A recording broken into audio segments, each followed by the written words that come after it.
প্রিয় মানুষটি আপনার কাছে ততদিনই ভালো থাকবে যতদিন সে আপনার কাছে অচেনা মানুষ।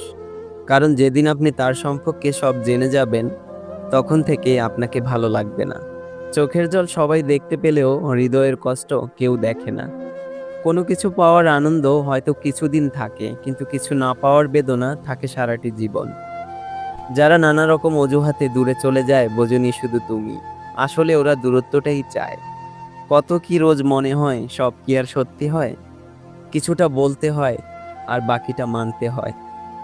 কেউ কেউ প্রতিশ্রুতি না দিয়েও থেকে যায় সারা জীবন, আর কেউ কেউ প্রতিশ্রুতি দিয়েও নষ্ট করে দেয় সাজানো গোছানো জীবন। সবাই চায় তুমি ভালো থাকো, কিন্তু তাদের চেয়ে ভালো নয়। জীবনে ক্ষত আর ক্ষতি মেনে নিতে পারলেই তুমি সুখী। ৩ ধরনের মানুষ থেকে সবসময় সাবধান থাকুন। নাম্বার ১, হতে পারে আপনারই বন্ধু। হয়তো আপনার সঙ্গে ভালো আচরণ করছে, কিন্তু অন্য কোনো নির্দোষ মানুষকে অহেতুক আঘাত করে চলছে।